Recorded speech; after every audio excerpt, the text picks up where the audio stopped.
Couple safety tips when working with a chop saw. Number one thing that you want to do, always wear eye protection. A good safety glass is going to make sure that none of the debris accidentally kicks back and gets into your eye. None of that dust gets in there. Your eyes are very fragile, guys. I've scratched my eyes a few times over the years. I wasn't wearing these, so I learned my lesson. I'm going to tell you right now, these are not just for looks, even though I do look good in them. They are to protect your eyeballs. So anytime you're woodworking at all, please guys, use some eye protection. If you have sensitive ears, it's also recommended to use ear protection. I'm not going to use that because we're not going to be doing a lot of cutting today, and I want to actually talk without sounding muffled. So now that you got your eye protection on, the number one thing that you really have to do when you're checking your saw is inspect this blade. Make sure that your safety guard operates seamlessly and effectively. Make sure that your blade isn't loose and that all of your teeth are intact. Right? You just double check it, give it a quick once over before you get started. Anytime you're touching your chop saw, especially the blade like this, playing with the guard, always, always, always make sure it's unplugged. Now that everything is secure and safe, we can plug her back in. When we're done with our chop saw, we actually like to keep her in the locked position by keeping this guy down and keeping that in. So now we're going to review how to unlock it and get it ready for cutting. Right here is this red button, you're gonna pull it out by slowly pushing down and giving it a gentle tug out, and that's gonna release your chopping head. That will now have free range of motion to go all the way up and down. Now, if you're not doing just a chop station and you actually need to cut something a little bit deeper, you're gonna unlock your radial arm by hitting this red tab over here. Once that's locked, you can come in and out. Because we're in a shop, we're going to be using our dust collector. It's over here. It's just a shop fox. It's going to help us minimize the amount of dust that is going to accumulate in a space like this. Now, it's not a very high-tech system. I do apologize, and we will be upgrading it one day soon. But for now, it does the job, and it does it very well. You're going to have this plastic tubing that connects all the way up and over to our dust collector. And from here, we're just going to attach it right where that dust bag typically goes. If you're out in the field, keep your dust bag on, or hook it up to a shop vac, or we've even dumped it right into a trash can before. We got some of our man glitter here. I'm going to try to show you that the dust collector actually works.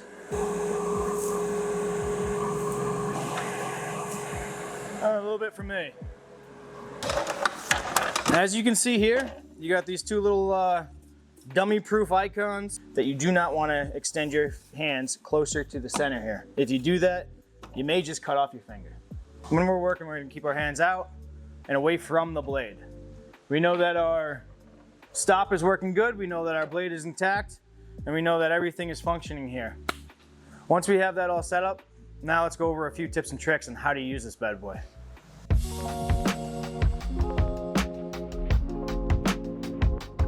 So today we're gonna get ready, and we found that the chop saw here is actually binding up a little bit on the 45s.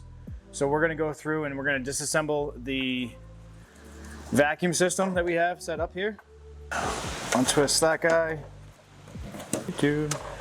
Pull the vacuum off, pull the power off anytime you're gonna mess with the saw at all. When you're not using it, that's just a safety concern. We're gonna push it all the way back and lock her in place. And then we're gonna drop it and lock it again. Now that the saw is basically stationary, we can start disassembling. We're gonna undo our mounting screws so that I can actually pull this guy right out of our stand.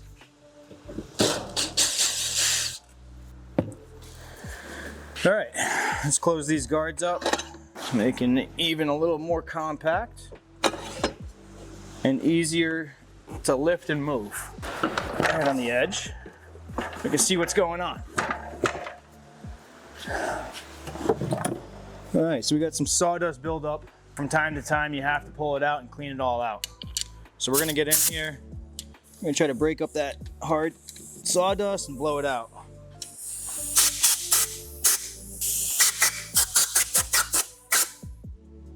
Now with that all done, we might as well clean out the base.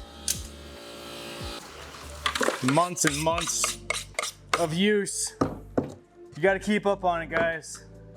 Maintain your tools, maintain your work site, and they will last and take care of you.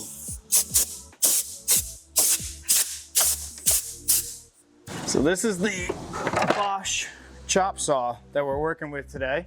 Right now, I'm gonna get it back into the position that we had it in. And we'll start talking about some tips and tricks. So what I'm gonna do is measure off the back wall to our guard. Make sure that we're nice and parallel. And finish screwing her down. A couple of really cool features about the Bosch chop saw.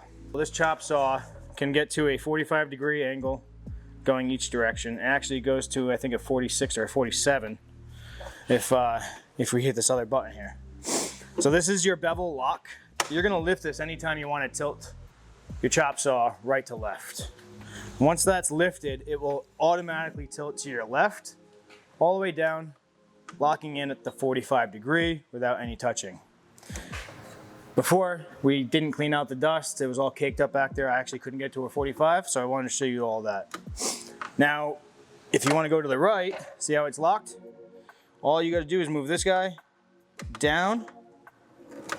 It says right here, move to right, and now you can shift it all the way to the right, and you're at the 45-degree angle.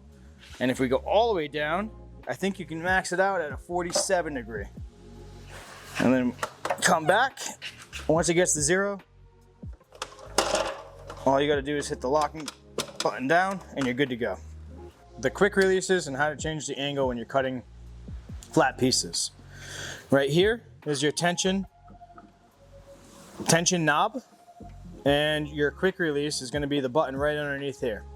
From here, you can easily hold it up and shift your angle all the way over. It's gonna have certain stops. If you're not gonna click this and you just wanna carry it over, it's gonna lock in at 45-degree angle. You're gonna open that up and you're gonna shift it over.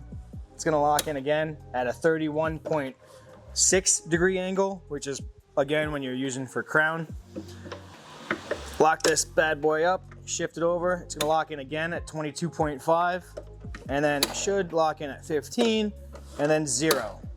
Again, push this up just to unlock it quickly, and now we're gonna go the opposite way. Without holding it, it's gonna have these automatic stop locks at certain degrees, very common for many carpenters. 15-degree, 22.5, 31.6, 45, and then when you go all the way to the right, it's gonna stop at your 60.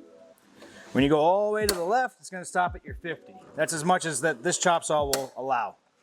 When you guys are making a bevel cut, you're gonna wanna move your guards out of the way. These guards help with taller material. All you gotta do is unscrew these back ends and slide it out and away, and then screw it back down. They're actually locked in. Unlike some other brands, they locked it in with this cable. It is removable, but it's nice because some people just take them, throw them away, and then they lose them, or they put it somewhere they never remember. So we're gonna slide them right to the edge here. We're gonna lock them down. So now when you're making your bevel cuts, you don't accidentally hit your guard and screw up your blade or screw up the material. It works good every single time. One really cool feature that I love about this Bosch is that it fits in such a compact space. As you can see, we carved out this little spot and recessed it so that our material would sit on the bench. In doing so, only this chop saw would fit. If we got any other brands that run on those rails, we would actually have to kick this thing out another 2 feet or so. This specific chop saw has no radial arms that extend past the back here, which it's awesome for a shop. When using your chop saw and you're making fine cuts here, you want to make sure that your blade is appropriate for the type of materials that you're using and the type of cut. In here we have a finished blade. I think it's an 80 tooth. And I'm going to show you the proper technique on cutting a piece of wood. What you don't want to do is take this bad boy and just chop it down. You're going to get a ton of blowout on your wood. It's going to look like this, actually. So I'm going to be careful. When you do that, you're going to get all this blowout. And to protect that, you have a couple options. So you want to get a nice score cut first and then allow the saw to do all of the work. Let the tool do its job.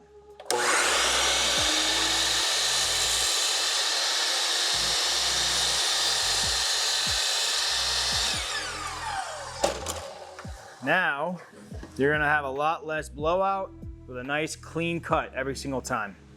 If you take the saw and you just jam it down as you saw, it's not good for the wood, it's not good for the blade.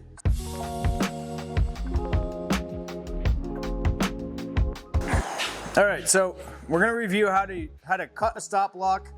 One really cool feature that I love about our stop blocks that we make, I think everybody should use them, is a little 45-degree angle that'll stop the dust from collecting underneath there, which can mess up your cuts. But what a stop block is actually a block that attaches to your chop saw to make the same cut over and over and over again. If you're ever working on a project that requires you to create 10 pieces, 20 pieces of the same measurement, shoot, even 2 or 3 pieces of the same measurement, always use a stop block. It's a very simple tactic, and I'm gonna show you guys how to make it really quick. So right now, we're gonna cut it down to about 6 inches or so. No need to actually measure, but we're gonna do it for the purposes of this video. Good practice if you don't measure and cut all the time. Hold your tape measure on the end. We're gonna mark 6 inches. Anytime you're marking, a little cool tip is to create a little arrow. Put a down line and a diagonal tick, and that will create a perfect line every time. Everything's all set up, double, triple check. Keep your hands away from the safety area. We're gonna drop our blade down. And when cutting a measured piece, you wanna line your blade up every single time and make sure that you're in a good position. For us, we marked this side of the line. So we're gonna line it up ever so gently, keeping our hands in the safety area, hitting our safety button on and our trigger down.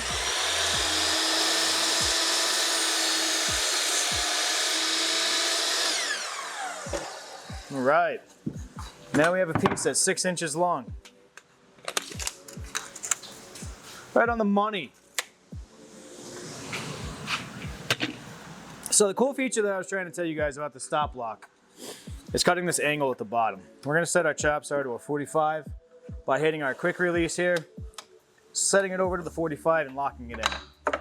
Once that's all said and done, you're gonna make a mark on your block, just a reference point so that you don't overcut it. Slide your block in, make sure it's against the guard. There we go. Simple stop block that we're gonna use as a jig to cut same size pieces over and over again. This 45 here is because when you're making multiple cuts, you're gonna have that sawdust kind of build up. And if that sawdust builds up right here, it's gonna change the distance of your cut each time. So this allows that sawdust to go underneath without really affecting the cut. So say this is our sample piece and this is the exact one that we want.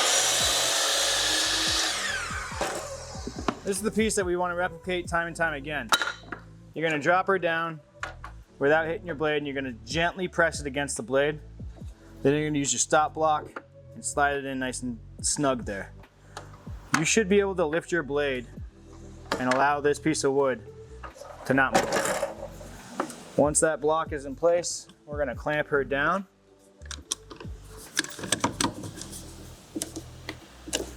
And now, every time I come in here, should be able to get the perfect cut every single time. So we're gonna take this guy, put it on our base, slide it in. You may be wondering, what do we do? It's within the danger area and we can't really hold it anymore. So from time to time, you're gonna need to grab another jig or something to hold your wood in place. For the very experienced carpenters, you can get in underneath there, keeping your hand a good 6 inches away from the blade at all times, powering it up. Now that guy and this guy are identical. And we're gonna do a couple cuts over and over again.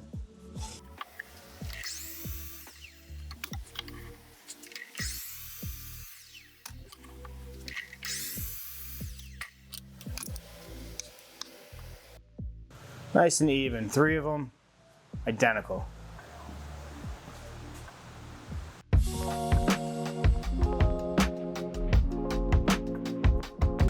We're gonna review how to make a cut and not go all the way through our wood. In this case, we're gonna call it a dado cut, where we're gonna make a groove going from front to back, creating that dado notch so that it can accept another piece of wood. What you wanna do is on the end of your board, you wanna mark the depth that you wanna go to. Make sure your saw is unplugged before you get started in making these adjustments. Lower your blade down until you get to approximately the right height. And what we're gonna do is we're gonna flip this bad boy out and make our fine-tune adjustments by changing that knob. Once you get it to the depth that you feel is correct, we can give it a test cut first. We're gonna plug it back in and we're gonna test to see how deep it's gonna go.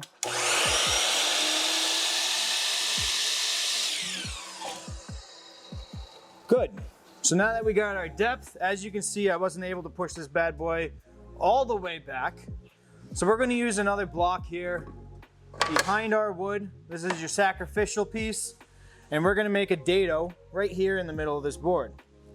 We're gonna go from line to line, and we're gonna take out that meat all the way through. You don't need to carry your lines all the way through because your chop saw is square and lined up. All you need is your initial tick marks. Get that right to the position of where you need it, and make a cut.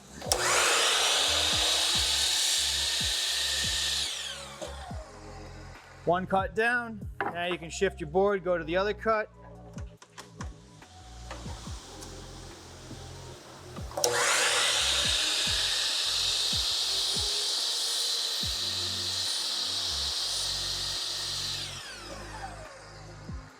Now that you have both cuts done, you just have to take out the middle. This can be done with a chisel, it can be done with a chop saw. If you have a dado blade, you can put a dado blade on your table saw as well. For this purpose, we're gonna use our chop saw and we're gonna make each cut individually.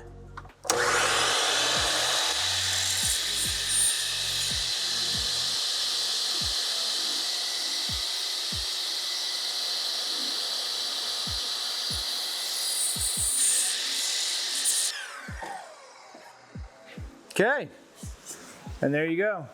A nice little dado. You may have to go in there and clean it up. This isn't perfect. Not the best way to do a dado cut, but it's definitely an effective way. If you have a dado blade, I highly recommend using that. You can set the gauges, set it up on your table saw, and make the same cut over and over again a lot faster. But if you really are in a pinch and this is the only tool you have, you can get it done.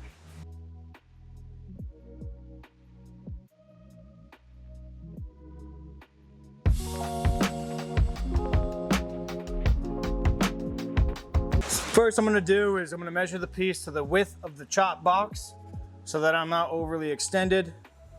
It doesn't have to be exact, guys. You just need to get it close. And I'm using some scrap material here, so it may not even be perfect, but we're gonna get it so that it works.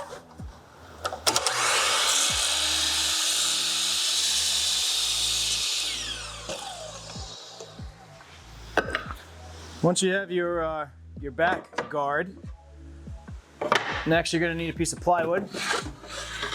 So again, we're gonna do some rough measurements here, making it the depth of our chop saw. Bringing this over the table saw.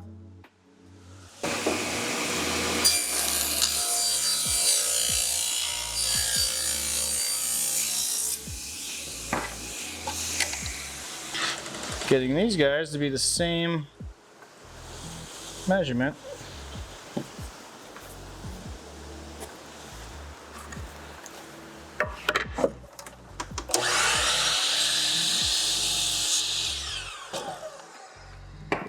We're gonna screw these bad boys together.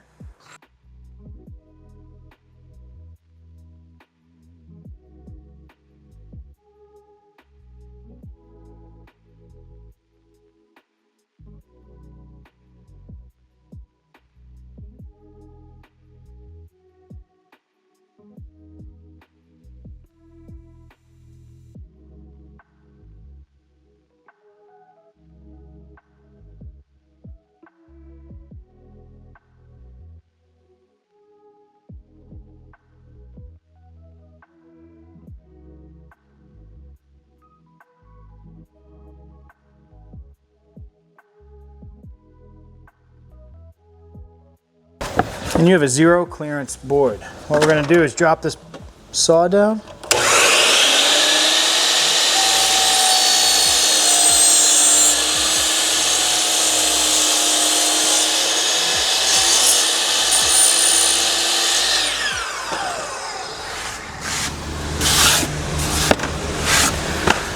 Now, with this setup, you can make some very, very tight, precise cuts and not have to worry about the wood dropping down below. So we're gonna line her up just past.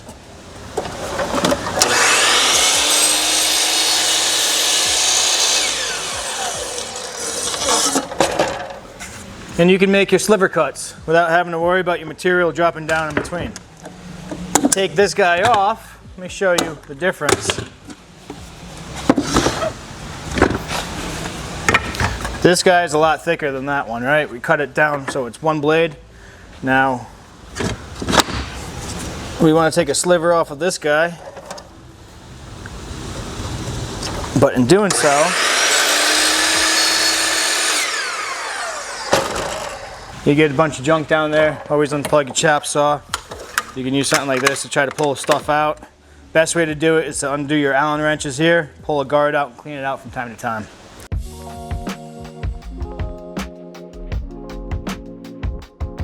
So for those very difficult cuts that have an angle greater than what the chop saw allows you to do, what you don't want to do is hold your wood at the angle and trying to not support it and cut it. This chop saw has a lot of power and it does not forgive. It will rip that thing away from you, chop your fingers off before you can blink.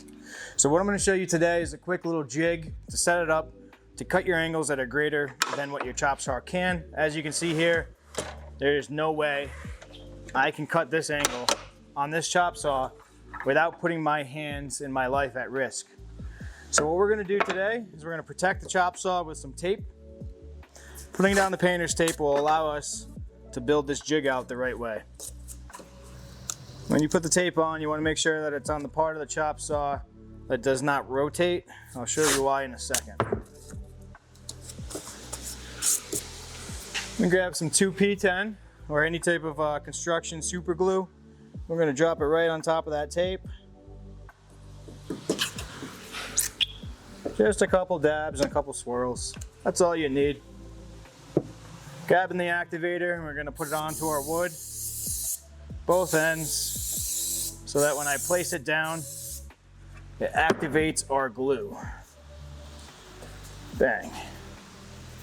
Now that that's in place, we're gonna adjust our chop saw to go to a 45-degree angle and make our first cut.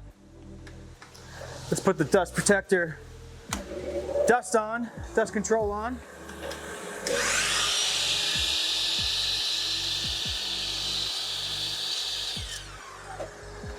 Now we're gonna shift the 45-degree angle to the other side and make our other cut.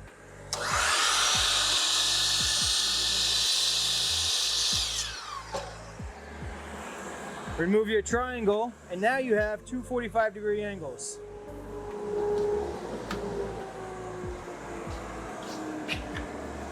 So we only put the tape on the ends to hold our wood in place, making sure that we can actually adjust our miter box going back to back. If you put your tape all the way across, this will not spin. Dummy, amateur mistake. Don't make that one. Now that you have your jig set up and you want to make your angle cut, all you're going to do is drop this bad boy in place, and you're going to shift this miter over until it lines up, keeping your finger away from the trigger. So once we have that here, we're going to line this guy up until it's perfect. Once we are lined up, we're going to make our cut.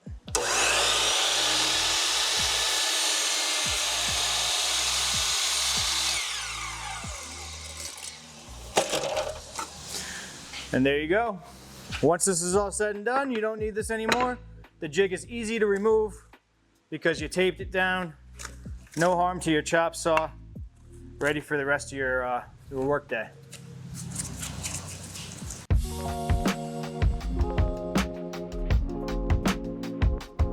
All right, so talking about blades, We mentioned earlier on that you need a decent blade depending on the type of wood that you use and the type of cuts that you're gonna make.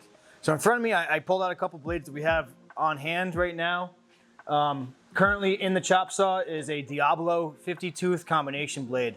That blade is gonna do most of your cutting if you're not doing high-end finish work. We have it set up right now for the jig purposes and for this video. Right here is a CMT blade. The teeth are a little worn, so we do have to send it out to get sharpened, but this is a very good quality blade. It's gonna have 80 teeth on this guy for all of your fine finish cuts. So when you're cutting hardwoods, when you're cutting plywood, when you're cutting finished materials like crown or cabinet stock, an 80 tooth or better, right here is a 90 tooth. All right, this is your ultimate polished fine finish. The 80 tooth though will give you all of your fine cuts that you really need.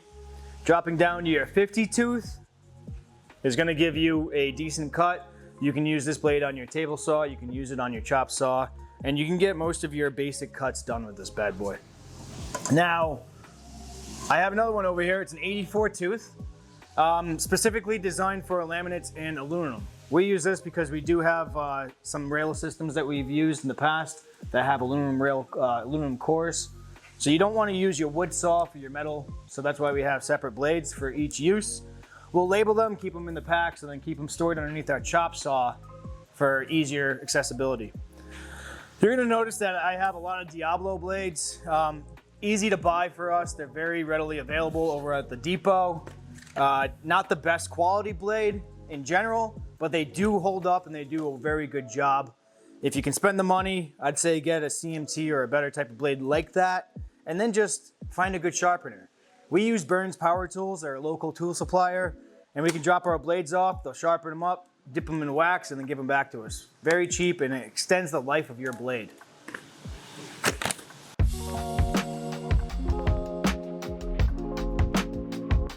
If you're in the market for a chop saw, a couple recommendations that I like to kind of point out.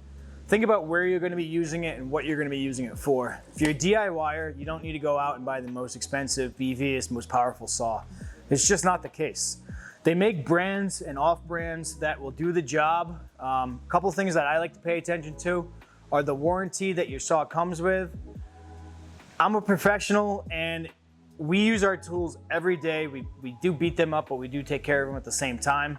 So durability is top of mind. You know, if the thing is gonna last me a year or 2 years, I'm not okay with that. This is an investment in what we do every day. So for me, I wanted to make sure that I had a really good warranty, and then it was a brand name that they stood behind their product. In this case, we opted to go with the Bosch. A couple of scenarios that I ran through my head when I was looking at different brands was really the compactability that this one has versus the others. I have DeWalt's out in the vans that we use in the field, only because I was a DeWalt guy from when I started. There's really no rhyme or reason to it. You tend to stick with a brand that you like, but when you get into the bigger saws and the bigger machines, it's not the case. So a lot of our clamps, a lot of our screw guns, a lot of our hand power tools, they're all gonna be DeWalt because they're compatible with the same batteries and the same chargers. Once you stockpile those things, you don't really get away from them. Talking about a chop saw, a table saw, or these bigger tools, you don't need the batteries. So you wanna pay attention to how much power you're gonna need, what the warranty is, and what you're gonna be using it for. In our case, this is a 12-inch chop saw built into our workbench. We're not moving it every day. So the Bosch was okay. It is a heavy saw. You know, the 12 inches are very big and they're not easy to carry in and out of the van every day. Inside the van, we're gonna carry a 12-inch for our fine finish for the heavy duty crowns. We're gonna carry a 10-inch for our daily use. And we're gonna carry a small 7 1/4 chop saw for our easy, fast trim work, or if you have to bring it up on staging for when you're doing sidewall shingles. I hope these tips work, guys. I hope you got a lot of information out of this. If you enjoyed this video and you want more content like this, please hit the subscribe button, share it with your friends, and make sure you just comment and let me know what other videos you'd like to hear. Thank you so much, guys. I'm gonna leave you with a little bit of man glitter left over from our chop saw. Please try it on. See ya.